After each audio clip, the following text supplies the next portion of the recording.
السلام علیکم ناظرین، اس ایپیسوڈ کے شروعات میں ہم دیکھتے ہیں گوینی کے کمرے میں الینیا بارود بھر رہی ہوتی ہے کہ یگید کے آتے ساتھ وہ صندوق ایک دم سے بند کر دیتی ہے۔ الینیا کو ڈرا ہوا دیکھ کر یگید پوچھتا ہے، الینیا کیا ہوا؟ یہ کیا ہے؟ یہ کہتے ساتھ وہ بارود دیکھتا ہے اور الینیا کو دبوچ لیتا ہے، پھر اس سے پوچھتا ہے تم کون ہو خاتون؟ تو الینیا کہتی ہے میں نے آپ کو صرف اس لیے منتخب نہیں کیا کہ آپ بہادر یگید صاحب ہیں، مجھے گلاڈیوس کے حکم سے آپ کے پاس رکھا گیا تھا۔ یہ سن کر یگید کو بہت غصہ آتا ہے۔ الینیا مزید کہتی ہے سب کچھ تیار ہے، کل سے گوینک میں ترکوں کو تباہ کرنے کے لیے بغاوت شروع ہوگی۔ یہ سنتے ساتھ ہی یگید اسے چھوڑ دیتا ہے اور اس سے خبر لے کر پڑتا ہے اور کہتا ہے مدرونا کا محاصرہ عثمان کے لیے گوینک کھونے کا سبب بنے گا۔ دوسری طرف حلیمہ کے پاس بیٹھی بالا خاتون کہتی ہیں یار اب میری اولاد کی زندگی بچا، تو ہی ہے جو جان لیتا ہے اور دیتا ہے۔ اس لیے میں عثمان صاحب وہاں پہ آتے ہیں اور پوچھتے ہیں یہ کیسی ہے، کیا یہ بہتر ہے بالا؟ تو بالا خاتون کہتی ہیں یہ نہیں جاگ رہی عثمان، اس کی سانسیں بہت کمزور ہیں، اس نے اپنی خوبصورت آنکھیں واپس نہ کھولی تو میں کیا کروں گی، میں ایک بار اس سے گزری ہوں، مجھے دوبارہ اس سے نہ گزارنا میرے رب۔ یہ سن کر عثمان صاحب پیار سے حلیمہ کو پکارتے ہیں میری حلیمہ، میری بیٹی، یہ بہت سی چیزوں پہ قابو پا چکی ہے اور اس پہ بھی قابو پا لے گی، تم فکر نہ کرو بالا، تم جاؤ تھوڑا آرام کرو۔ تو بالا خاتون کہتی ہیں نہیں عثمان، تم صبح مدورنا میں جنگ لڑنے جا رہے ہو، میں یہیں پہ انتظار کروں گی، تم جا کے آرام کرو۔ مگر عثمان صاحب کہتے ہیں تمہیں گوینک اور ہمارے بچوں کا خیال رکھنا ہوگا، تم جاؤ اور آرام کرو، میں بعد میں آرام کروں گا اور پریشان نہ ہو، یہ ٹھیک ہو جائے گی۔ یہ سنتے ساتھ ہی بالا خاتون چلی جاتی ہیں۔ مدرونا میں رات کے وقت بران اور توران بلندی پر سے آگے بڑھ رہے ہوتے ہیں۔ توران پوچھتا ہے ہم باہر کیسے نکلیں گے بھائی؟ تو بران کہتا ہے ہم شمال کی طرف جائیں گے، جنگل انہیں تھوڑا بھٹکا سکتا ہے، ہمیں جلدی جانے کی ضرورت ہے، چلو عثمان صاحب تک معلومات پہنچانی ہیں۔ یہ کہتے ساتھ ہی بران رسی باہر کی جانب پھینک دیتا ہے اور اسے ستون کے ساتھ باندھ دیتا ہے۔ اس لیے میں کسی کے آنے کی آواز سن کر توران اس سے کہتا ہے بھائی کوئی آ رہا ہے، تم جاؤ میں انہیں سنبھالتا ہوں۔ یہ سنتے ساتھ ہی بران رسی کے ذریعے نیچے اتر جاتا ہے۔ اگلے لمحے دو بازنطینی سپاہی وہاں پہ پہنچتے ہیں اور توران سے پوچھتے ہیں یہاں کیا ہو رہا ہے؟ توران آہستگی میں ان کی جانب بڑھتا ہے اور ان دونوں کو موت کے گھاٹ اتار دیتا ہے، پھر ان دونوں کی لاشیں بھی دیوار سے نیچے پھینک دیتا ہے اور خود رسی کے ذریعے نیچے اتر جاتا ہے۔ ادھر عثمان صاحب حلیمہ کے پاس بیٹھے قرآن پاک کی تلاوت کر رہے ہوتے ہیں، پھر ہاتھ اٹھا کر دعا مانگتے ہیں اے رحم کرنے والوں میں سب سے زیادہ رحم کرنے والے، اے سب سے زیادہ رحم کرنے والے یا رب، اپنے نام شافی سے سب کو شفا دینے والے، یا رب میری حلیمہ کو شفا دے، ہماری خوشیوں کو خراب نہ ہونے دینا یا رب، یہاں تک کہ دلوں میں غم، ماتم اور تکلیف کے ساتھ ہم تیرا نام پوری دنیا میں پھیلانے کے لیے لڑیں گے۔ یا رب مجھے اور میری فوج کو طاقت عطا فرما، مجھے دشمن کے کھیل کو برباد کرنے کا موقع دے، تو نے مجھے گیونک کو فتح کرنا نصیب فرمایا، یا رب مجھے اب مدورنا میں بھی فتح نصیب فرما، آمین آمین آمین۔ دعا کے بعد عثمان صاحب حلیمہ کی جانب دیکھنے لگ جاتے ہیں۔ پھر ہم دیکھتے ہیں کہ صبح کے وقت عثمان صاحب اپنے ساتھیوں اور سپاہیوں کے ساتھ گھوڑا دوڑا رہے ہوتے ہیں اور وہ سب برق رفتاری کے ساتھ مدورنا کی جانب روانہ دواں ہوتے ہیں۔ گوینک میں بیس بدلے صوفیہ ہرستوں کے ساتھ الینیا کے پاس آتی ہے اور کہتی ہے سب اپنے ہتھیار اٹھا لو۔ سپاہی ہتھیار اٹھاتے ساتھ ہی وہاں سے آگے بڑھ جاتے ہیں۔ صوفیہ الینیا سے کہتی ہے تم نے وہ سب کر دیا جو میں نے کہا تھا۔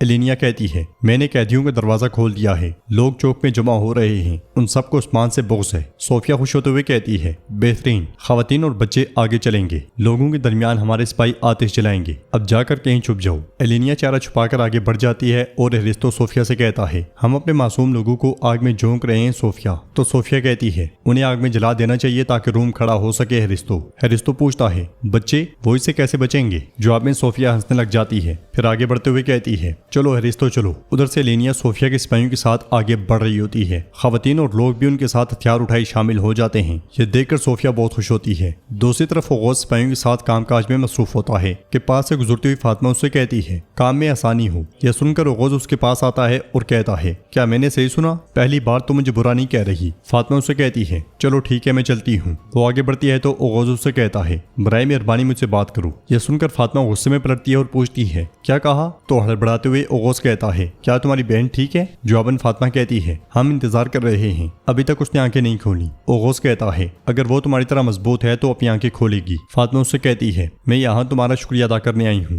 ہماری خاطر تم نے اپنی جان خطرے میں ڈالی، تمہارا شکریہ۔ تو اوغوز کہتا ہے میرے لیے اتنے اچھے الفاظ ایک دن میں بہت زیادہ ہیں، فاطمہ خاتون کہیں قیامت تو نہیں آنے والی؟ فاطمہ اس سے کہتی ہے مجھے نہیں معلوم کہ قیامت آنے والی ہے یا نہیں، لیکن اچھے الفاظ تمہیں پاگل کر دیتے ہیں میرا اندازہ ہے۔ اوغوز ہنستے ہوئے کہتا ہے جی ہاں ایسا ہی ہے، تم مجھے پھر سے پاگل کہہ رہی ہو۔ اس لیے میں ایک سپاہی بھاگتا بھاگتا آتا ہے اور کہتا ہے بازار میں افراتفری ہے، لوگ بغاوت کے نعرے بلند کر رہے ہیں۔ یہ سن کر فاطمہ اسے کہتی ہے یہ نہیں ہو سکتا۔ اوغوز کہتا ہے کچھ سپاہی قلعے میں رہیں گے، ہم جا رہے ہیں۔ فاطمہ کہتی ہے میں جا کر ماں کو بتاتی ہوں۔ یہ کہتے اور سنتے ساتھ ہی وہ دونوں آگے بڑھ جاتے ہیں۔ مدرونا قلعے کے سامنے 4 منجنیقیں نصب ہوتی ہیں کہ اسی لمحے عثمان صاحب اپنے لشکر کے ساتھ وہاں پہنچتے ہیں۔ انہیں دیکھ کر اونچائی پہ موجود بازنطینی سپاہی بلند آواز سے کہتا ہے ترک آ رہے ہیں، ترک آ رہے ہیں، ترک آ رہے ہیں۔ یہ سنتے ساتھ ہی سپاہیوں کی دوڑیں لگ جاتی ہیں اور بلندی پہ دفاع مضبوط کیا جاتا ہے۔ تیر، کمان، تلواریں، نیزے اٹھا لیے جاتے ہیں۔ گلاڈیوس بھی گورنر کے ساتھ بلندی پہ آتا ہے اور عثمان صاحب کو دیکھنے لگ جاتا ہے۔ گورنر کہتا ہے عثمان اپنی پوری طاقت کے ساتھ آ رہا ہے تو گلاڈیوس کو چھوتے ہوئے کہتا ہے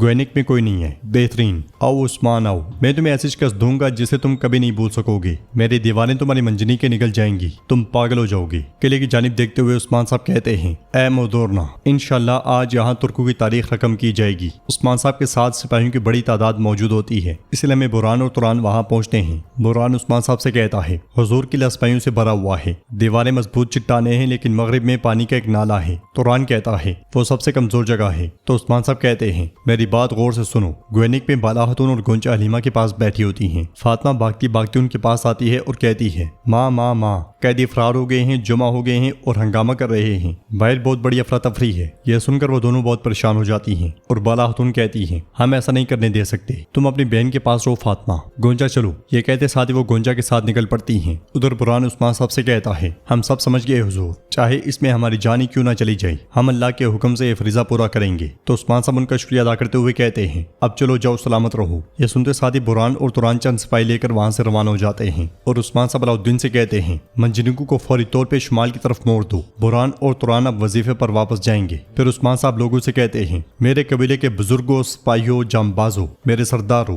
اب کافر دیواروں کے پیچھے ہمارا انتظار کر رہے ہیں۔ آج یہ وہ میدان جنگ ہے جہاں حق اور باطل ایک دوسرے کے مد مقابل کھڑے ہوں گے۔ بتاؤ کیا تم میرے ساتھ لڑو گے؟ تو سب یکجان ہو کر کہتے ہیں ہم لڑیں گے۔ عثمان صاحب پوچھتے ہیں کیا تم سب شہادت کا شربت پینے کے لیے تیار ہو؟ سب یکجان ہو کر کہتے ہیں ہم تیار ہیں، ہم تیار ہیں۔ وہ ساتھ ہی اللہ اکبر، اللہ اکبر کے نعرے بلند کرتے ہیں۔ مدرونا میں گلاڈیوس سپاہیوں سے کہتا ہے تم ترکوں کی آوازیں سن رہے ہو نا؟ وہ ہمیں ڈرانے کی کوشش کر رہے ہیں لیکن وہ نہیں جانتے کہ کوئی بھی چیز روم کے سپاہیوں کو نہیں ڈرا سکتی۔ اب گوینک میں روم کی بغاوت کی آگ اس جگہ کو جلا رہی ہے اور ہم یہاں اپنے شرف کی خاطر لڑیں گے، آخر میں فتح ہماری ہوگی۔ یہ سنتے ساتھ سپاہی فتح ہماری ہوگی، فتح ہماری ہوگی کے نعرے بلند کرتے ہیں۔ باہر عثمان صاحب اللہ کا نام لے کر تلوار کے ذریعے رسی کاٹ ڈالتے ہیں جس کی وجہ سے منجنیق سے نکلنے والا پہلا پتھر مدورنا کے ساتھ جا ٹکراتا ہے، ایک کے بعد دوسرا، دوسرے کے بعد تیسرا، اور یہ سلسلہ چل پڑتا ہے۔ یہ دیکھ کر گلاڈیوس سپاہیوں کو حوصلہ بڑھاتے ہوئے کہتا ہے روم کے مضبوط سپاہیوں کھڑے ہو جاؤ، یہ منجنیق ہمارا کچھ نہیں بگاڑ سکتی۔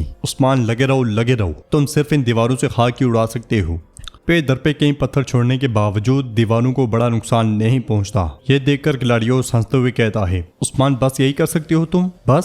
یزید گھوڑے سے اتر کر عثمان صاحب کے پاس آتا ہے اور کہتا ہے میرے حضور، منجنیق قلعے کی دیواریں نہیں توڑ سکتی، یہاں تک کہ اگر ہم مہینوں تک دیواروں پر گولے برساتے رہیں تب بھی ممکن نہیں لگتا۔ تو عثمان صاحب کہتے ہیں فکر نہ کرو، ہم یقینی طور پہ ایک اقدام کریں گے۔ تو یزید کہتا ہے میرے حضور ہمیں بھی خوشخبری دیں، آپ کا منصوبہ کیا ہے؟ تو عثمان صاحب کہتے ہیں جلدی سب جان جائیں گے۔ تو ناظرین اس کے ساتھ یہ ایپیسوڈ بھی اختتام پذیر ہوتی ہے۔ ویڈیو پسند آئے تو لائک کر دیں، شیئر کر دیں، سبسکرائب نہیں کیا ہوا تو سبسکرائب کرنے کے ساتھ ساتھ گھنٹی والے آئیکن کو دبانا مت بھولیں۔ انشاءاللہ ملتے ہیں نیکسٹ ویڈیو میں، تب تک کے لیے رکھیں اپنا اور اپنوں کا بہت زیادہ خیال۔ اللہ نگہبان۔